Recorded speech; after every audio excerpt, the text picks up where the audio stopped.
गुरुर् साक्षात् परब्रह्म तस्मै श्री गुरवे नमः। नमस्कार दोस्तों, मैं मृदुल सारस्वत एक बार फिर अपने दोस्त विनोद सिंह के साथ आपका स्वागत करता हूं। आज के सेगमेंट हिंद विशेष में आपको उस जगह के बारे में, उस स्थान के बारे में, उस पर्यटन स्थल के बारे में, उस पौराणिक स्थल के बारे में बताना चाहते हैं जो भारत का टेम्पल सिटी ऑफ इंडिया के नाम से जाने जाने वाला डिस्ट्रिक्ट दतिया से महज 70 किलोमीटर दूर सेवड़ा नाम का स्थान है। ये जहां भी हम खड़े हैं, ये सेवड़ा नगर के से बाहर निकलते ही एक सिंध नदी का स्थान है जिसे सन कुआं के नाम से जाना जाता है। कहा जाता है कि ये वही सन कुआं है जिसकी आज तक किसी ने गहराई नहीं नाप पाई, और इसको सन कुआं का नाम भी इसलिए मिला क्योंकि यहाँ पर ब्रह्मा के चारों मानस पुत्र सनक, सनंदन, शरद कुमार ने तपस्या की थी। और जहाँ तपस्या की थी, अगर आप नज़र दूर तक घुमाएं तो आपको मेरे पीछे एक झरना बहता हुआ दिखाई दे रहा है। खूबसूरत सा झरना दिखाई दे रहा है। ऐसा झरना आपको बुंदेलखंड के में इस सेवड़ा के अलावा अगर आपको देखने को मिलेगा तो जबलपुर वगैरह में देखने को मिलेगा। ऐसे ही इस झरने के ठीक पीछे बगल में आप देख रहे हैं कुछ गुंबद नुमा दरवाजे बने हैं। ठीक ऐसे ही 4 दरवाजे इस झरने के पीछे भी बने हैं जिनमें उन चारों मानस पुत्रों ने ब्रह्मा जी के सनक, सनंदन, सनत कुमार ने तपस्या की थी। इसीलिए इस स्थान का नाम सन कुआं पड़ा। और आपको बता दें सन कुआं के बारे में कि इसको पूरे भारतवर्ष का तीर्थों का भांजा कहा जाता है। तीर्थों के भांजे के नाम से प्रसिद्ध है, इसलिए इसकी और भी ज़्यादा आस्था लोगों में बढ़ जाती है क्योंकि भारतवर्ष में भांजे का जो स्थान होता है वो बहुत ऊंचा होता है, बहुत विशेष स्थान होता है। इसलिए इस तीर्थ स्थल का स्थान भी बहुत ऊंचा है। गुरुर्ब्रह्मा गुरुर्विष्णुर् गुरुर्ब्रह्मा गुरुर्विष्णुर् गुरुर्देवो महेश्वरः गुरुर्देवो महेश्वरः गुरु साक्षात् परब्रह्म गुरुर् साक्षात् परब्रह्म तस्मै श्री गुरवे नमः। और भी कुछ ऐसी खासियत, कुछ विशेषताएं बताते हैं जिनको देखकर आपको आश्चर्य होगा। सबसे पहले मैं बात करूंगा यहाँ के पत्थरों की। अगर आप और सुंदर तरासा हो, ऐसी खूबसूरती बहुत कम नदियों में, बहुत कम स्थानों पर देखने को आपको मिलेगी भारतवर्ष के। तो ये एक इस सन कुआं की, इस नदी की, इस सिंध नदी की विशेषता है, खूबसूरती है। अगर हम बात करें, आप अगर पीछे कैमरा घुमाएं तो हम आपको दिखाएंगे यहाँ की खूबसूरती की एक और मिसाल के एक पुराना पुल दिया गया है जो राजाओं के ज़माने का, अंग्रेज़ों के ज़माने का बना हुआ है, और उसके ठीक पीछे एक आधुनिक पुल दिया गया है। आज भी ये राजाओं के ज़माने का पुल आज भी वैसा का वैसा, जैसा था बना था वैसा का वैसा आज स्थापित है। इसकी खूबसूरती भी यहाँ लोगों को खूब आकर्षित करती है। अगर हम बात करें थोड़ा सा और, यहाँ हम आपको चाहेंगे कि कैमरे से फोकस किया जाए। आप देखेंगे सन कुआं के जो पत्थर हैं, जो ऊपर स्थान है, वहाँ पे आप जगह जगह पर कुछ चबूतरे बने देखेंगे। सफ़ेद कलई से पुते हुए चबूतरे हैं, बगैर कली के चबूतरे हैं। इन चबूतरों के बारे में हमने चर्चा की है, जहाँ लोगों ने हमें बताया कि ये जो यहाँ के राजा हैं उनके वंशजों के, उनके पूर्वजों की जो दिवंगत हो गए हैं उनकी समाधियाँ हैं, जिनको यहाँ इस उद्देश्य से स्थापित किया गया कि ये एक पवित्र और अच्छा स्थान है, तो उनके आत्मा को शांति, दिवंगत आत्माओं को शांति मिले। बात करें हम इन मंदिरों की, अगर थोड़ा सा आप इन मंदिरों की तरफ फोकस करें तो आप देखेंगे कि यहाँ एक विशेष प्रकार के सन कुआं के चारों ओर मंदिर बने हुए हैं जो नीचे से स्क्वायर में है, ऊपर गुंबद नुमा है। कहा जाता है कि ऐसे मंदिरों की शुरुआत यहीं सन कुआं से हुई है। और अगर इनकी श्रृंखला देखें तो कन्नौज तक आपको ऐसे मंदिर दिखाई देंगे। जहाँ भी नदियाँ होंगी, जहाँ भी तीर्थस्थल होंगे, ऐसे मंदिर आपको दिखाई देंगे। लेकिन शुरुआत उनकी इसी सन कुआं स्थान से हुई है। ठीक हमारे पीछे आप देखेंगे पुल का, जहाँ आधुनिक पुल खत्म होता है उसके पीछे एक किला दिखाई दे रहा है, एक भवन दिखाई दे रहा है किले का ऊपर। कहा जाता है ये सेवड़ा के जो राजा थे गोविंद सिंह महाराज, उनका किला है और आज भी इस किले में उनका आधिपत्य है। आज भी उनके वंशज, उनके परिवार के लोग इस किले में आज भी रहते हैं और आज भी उनका परिवार यहीं से अपना राजपाट करता है। आज भी उनका सरकारों में हस्तक्षेप है और वो यहीं पे निवास करते हैं। अब हम आपको सनकुआ के इस पानी की जो गहराई की भी हमने चर्चा की थी कि आज तक कोई नाप नहीं पाया। हम कोशिश करेंगे इस पानी में नाव के द्वारा, बोट के द्वारा, जो यहाँ पे हमारे बीच में एक एनडीआरएफ की पूरी टीम खड़ी है मध्य प्रदेश शासन की तरफ से। ये एनडीआरएफ की टीम यहाँ पर तीर्थ स्थल पर पूरी तरीके से 24 घंटे मुस्तैद रहती है यहाँ की सुरक्षा व्यवस्था के लिए, यहाँ के लोगों को कोई नुकसान न पहुँचे उन सारी चीज़ों के लिए। तो हम एक तो इनसे सुरक्षा व्यवस्था के बारे में जानेंगे, साथ साथ इस सनकुआ के बारे में भी जानेंगे और जानेंगे यहाँ की और कुछ विशेषताओं के बारे में। अभी हम बात करते हैं। भैया आपका क्या नाम? सैनिक राम प्रकाश यादव जी। सैनिक राम प्रकाश यादव जी एनडीआरएफ टीम की तरफ से हैं और यहाँ काफ़ी समय से यहाँ पर रहते हैं, यहाँ पे मुस्तैद हैं और यहाँ की सुरक्षा व्यवस्था को देख रेख करते हैं। हम आपसे एक चीज़ जानना चाह रहे थे सबसे पहले कि यहाँ हमने जो जानकारी मिली है कि यहाँ जो सनकुआ जो धाम है इसमें एक मंदिर है, ऐसा सुना है हमने लोगों से। कहते हैं कि चाहे कितना भी पानी भर जाए, कितनी भी बाढ़ आ जाए, लेकिन उस मंदिर की चोटी तक बाढ़ पहुंचने पे वो अपने आप पानी उतरना शुरू हो जाता है। क्या इस बात में कोई सच्चाई है या ऐसा कुछ है? या कौन सा मंदिर है, आप हमें बताएं। ये बात बिल्कुल सत्य है कि आप यहाँ की काली माता का मंदिर है, उसके जब पानी ऊपर जाता है, चोटी के पास में पहुँचता है तो उतरना शुरू हो जाता है, मतलब डूबता नहीं। उसका डूबना मतलब डूबे की स्थिति में आता है तो पानी नीचे आने लगता है, ऊपर नहीं जाता उसके, चाहे जितना ऊपर जाए पानी। वो मंदिर थोड़ा सा आप दिखा पाएंगे कैमरे में कि कहाँ पे है? पीछे कहाँ पे है? थोड़ा सा आप दिखाएंगे इशारा करके। वो काली माता का मंदिर है, सामने जो लाल बना हुआ है वो काली माता का ही मंदिर है। उसके पानी नीचे ही आ जाता है, ऊपर नहीं जाता है, कभी ऊपर नहीं हुआ उसका। अच्छा, एक चीज़ और पूछना चाहेंगे, आप एनडीआरएफ टीम के सदस्य हैं, आप लगभग कितना समय हो गया आपको यहाँ मुस्तैद हैं आप लोग की टीम मध्य प्रदेश शासन की तरफ से? ये हमको लगभग 2 साल हो गई हैं, 2 साल से यहाँ बराबर है। अच्छा, एक चीज़ पूछना चाहेंगे कि इसमें एनडीआरएफ टीम किस तरीके से सुरक्षा व्यवस्था को मुस्तैद रखती है, कितना समय देते हैं आप लोग, आपकी ड्यूटी कितने समय की रहती है और यहाँ पे आप किस तरीके से आप पूरी सुरक्षा व्यवस्था को मैनेज करते हैं, वो थोड़ा सा हमें बताइए। हम अगर कोई डूबता है तो उसके पास जस्ट 2 मिनट में पहुंच जाते हैं, 2 मिनट में उसने बचाने की कोशिश करते हैं और उसको बचा के लगभग लाते ही हैं।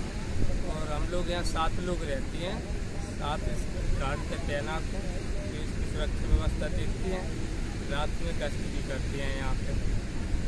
तो आपने सुना कि एनडीआरएफ के ये हमारे साथ जो सदस्य हैं, इन्होंने बताया कि यहाँ सनकुआ धाम जो आस्था की दृष्टि से बहुत फेमस और बहुत मायने रखता है, यहाँ की सुरक्षा व्यवस्था में पिछले 2 साल से तैनात हैं और इनकी तरफ से और इनकी 7 लोगों की जो पूरी टीम है मध्य प्रदेश शासन की, इनकी पूरी कोशिश होती है कि सनकुआ धाम से कभी भी कोई आदमी मृत शरीर लेके ना जाए, जीवित ही जाए। यहाँ कोई घटना दुर्घटना या कोई डूबता है, ये पूरी 2 सेकंड या 2 मिनट के अंदर इनकी टीम उस व्यक्ति तक पहुंचती है, उसको बचाने का पूरा प्रयास करती है और आज तक की कोशिश इनकी यही रही है कि लोग यहाँ से इनके द्वारा बचाए गए हैं और बच के ही गए हैं।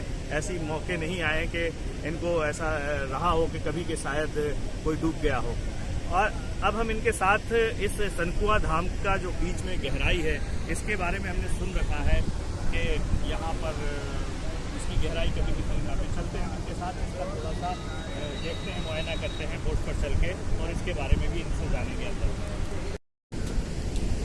आइए अब हम देखिए, अब एक बड़ा रोमांचक इस समय लग रहा है। हम बिल्कुल सनकुआ के उस गहरे पानी के बीचों बीच जा रहे हैं। एनडीआरएफ की टीम देखिए हमारे साथ है, पूरी सुरक्षा व्यवस्था के साथ हमारे साथ है, मुस्तैद है यहाँ के एनडीआरएफ टीम के सारे जवान और हम उनके साथ ही, उनकी सुरक्षा के साथ ही इस सनकुआ धाम के कुंड में के बीचों बीच पहुंच रहे हैं, जहां पहुंचकर हम आपको यहाँ की बहुत सी चीज़ों के बारे में बताएंगे, बहुत सी खूबसूरती के बारे में बताएंगे। आगे चल के हम कोशिश कर रहे हैं उस झरने के पास आपको ले चलने की, जिस झरने की खूबसूरती हम दिखाने की, कि जिसके बारे में कहा जाता है कि ऐसा झरना यहाँ के बाद अगर कहीं देखने को मिलता है तो जबलपुर या साउथ साइड ही देखने को मिलता है। ऐसा बुंदेलखंड का खूबसूरत झरना, सनकुआ की खूबसूरती जो सबसे ज़्यादा प्रमुख स्थान है वो यही स्थान है, जिसको हम दिखाने की पूरी कोशिश कर रहे हैं आपको।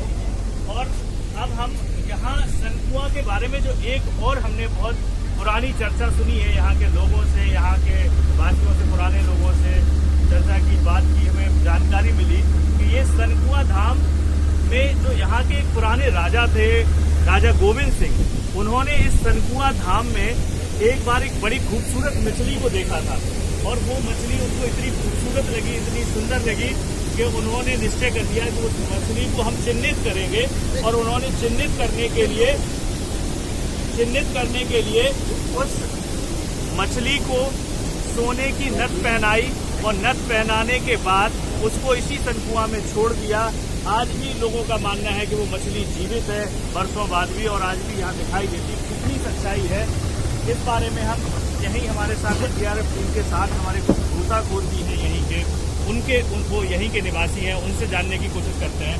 भैया, हमने यहाँ सुना है जैसा कि इस सनकुआ धाम में गोविंद सिंह जो राजा थे, उन्होंने एक बड़ी खूबसूरत मछली देखी थी और उससे उनका मन आ गया, तो उन्होंने तय किया कि हम उस मछली को पहचान देंगे कि ये हम जब भी देखना चाहें कि भाई ये मछली हमारी पहचान की है। तो उन्होंने उस पर सोने की नथ उनको पहना के उस मछली को छोड़ दिया था। कहते हैं कि वो कभी कभी ऊपर आती है, दिखाई भी देती है। इस बात में कितनी सच्चाई है, आप हमें बताएं। सर, पहले हम भी सुनते थे, माने हमने भी नहीं देखी, हमारे पुराने डुकरा वगैरह बताते थे कि हम वास्तव में मछली है बड़ी वाली, और वो भी नस पहने हैं। बहुत अच्छी मछली है, बहुत अच्छी मछली है और बहुत अच्छी, मोटी भी है, लंबी भी है। क्या आपने उसको कभी देखा? नहीं जी सर, नहीं, काम से बताया ना, देखा है। इन्होंने बताया कि यहाँ वो मछली बड़ी सुंदर मछली है और सोने की बड़ी मोटी नथ पहने हुए है। इन्होंने कभी यहाँ नहीं देखा उसे, लेकिन इनके कोई राम सेवक दादा है, यहीं के निवासी हैं और इनके पारिवारिक हैं। उन्होंने उस मछली को कई बार देखा है अपनी आंखों से। ये बड़ी अचंभित करने वाली घटना है कि इतने पुराने समय पहले मछली छोड़ी गई, लेकिन आज भी वो मछली यहाँ मौजूद है और यहाँ देखी जाती है, उसको सोने की नथ पहनाया गया। तो अपने आप में ये एक बहुत चौंकाने वाली और करने वाली घटना है। हमें इस घटना को जानने के बाद ये विश्वास पैदा हुआ है कि हमको देखना है, जरूरी है कि हम उसको गौर किया होगा कि कुछ भवनों के दरवाजे दिखाई दे रहे हैं झरने के पीछे, जिसका जिक्र अभी हमने पीछे किया था कि सनत कुमार जो चारों ब्रह्मपुत्र थे, मानस पुत्र, उन्होंने इन्हीं भवनों के अंदर बैठकर तपस्या की थी, जिसके नाम पर ये इसका नाम सनकुआ धाम पड़ा है। आपने देखा यहाँ की खूबसूरती। अभी हम आपको यहाँ से चलकर इस सनकुआ धाम के आसपास की और भी खूबसूरत बातों को आपको बताएंगे। अब हम वापस आपको लेकर चलते हैं, फिर इसके बाद हम आपको यहाँ से लेके चलेंगे। यहाँ सेवड़ा का एक और दर्शनीय स्थल है, रोचक स्थल है, जिसके बारे में हम आपको बताएंगे, बलखंडेश्वर महादेव, जिसे हम अपनी अगली स्टोरी में आपको दिखाएंगे। चलते हैं अब हम आगे की स्टोरी के लिए।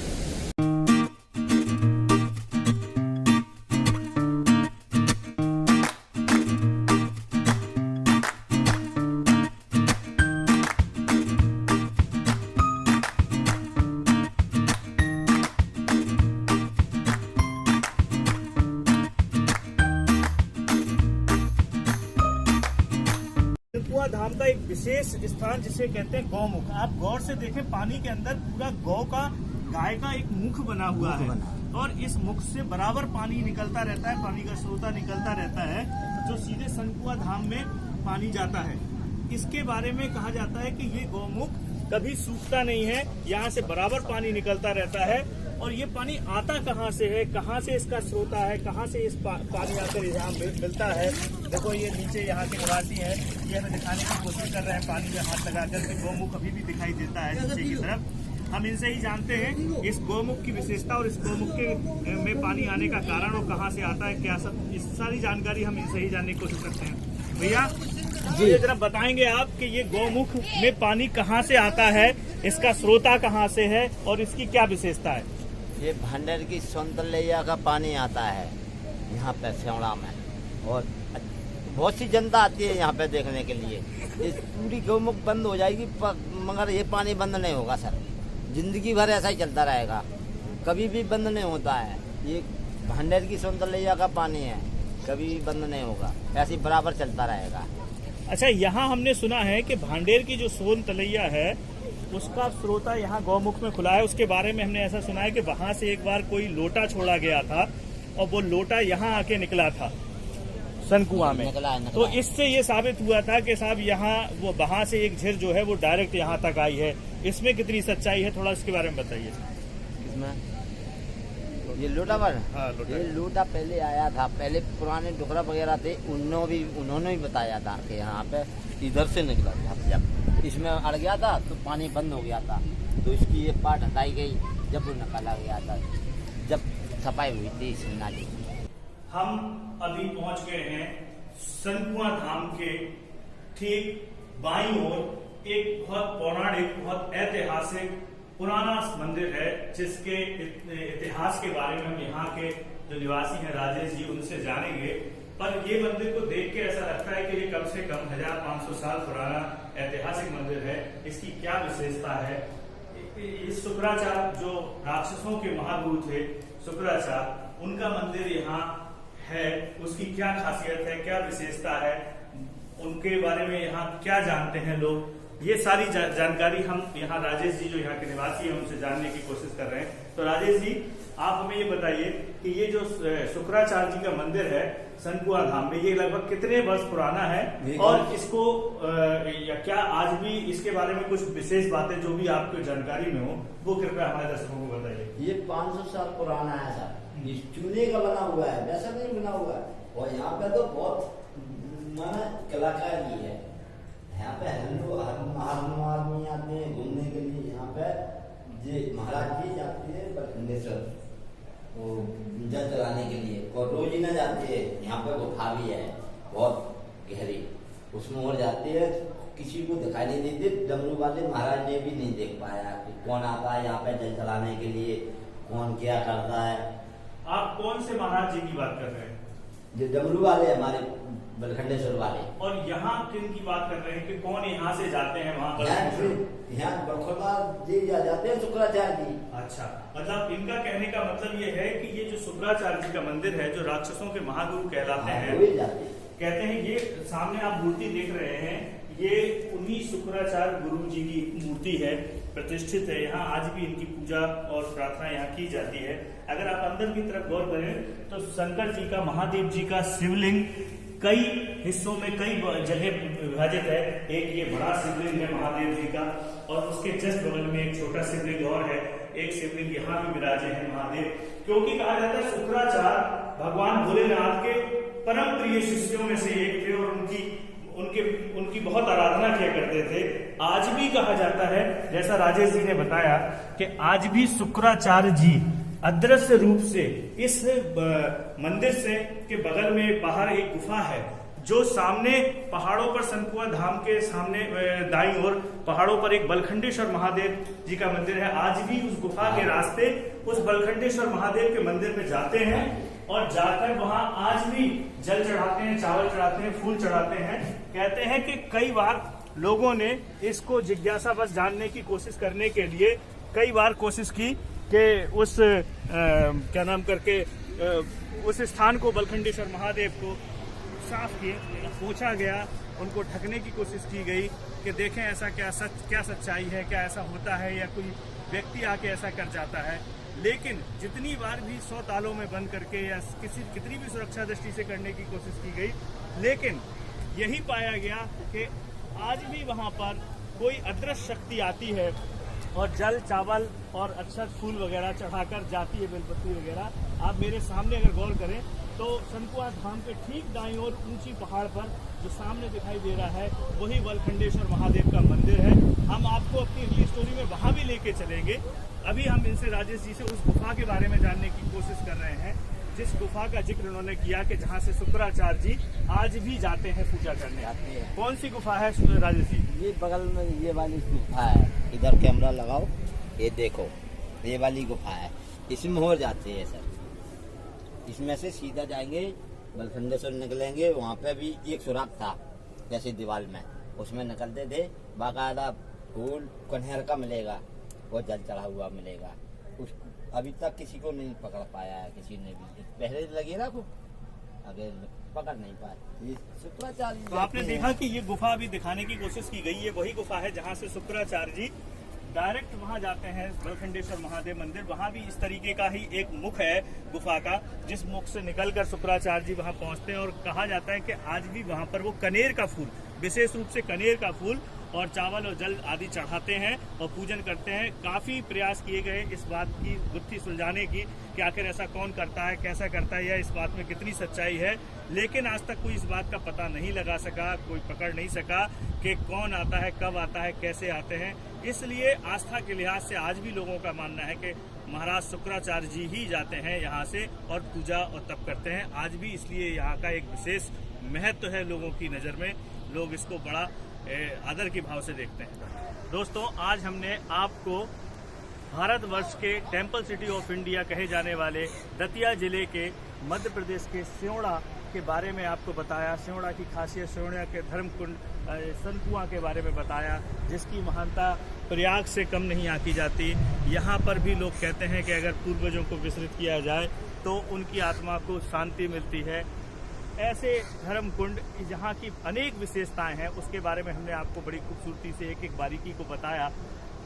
हमारा आपको आज का ये हिंद विशेष का एपिसोड कैसा लगा, कृपया हमें ज़रूर बताइए। हमारे चैनल को सब्सक्राइब कीजिए, लाइक कीजिए, बेल आइकन को दबाइए, ताकि हम आपको समय रहते अपने हिंद विशेष और हिंद न्यूज़ से जुड़े जो भी सेगमेंट हैं उनके बारे में आपको नोटिफिकेशन देते रहें और नए नए अच्छे अच्छे आध्यात्मिक स्थलों और अच्छी अच्छी आपको विशेष स्टोरियों से अवगत कराते रहें। धन्यवाद। जय हिंद।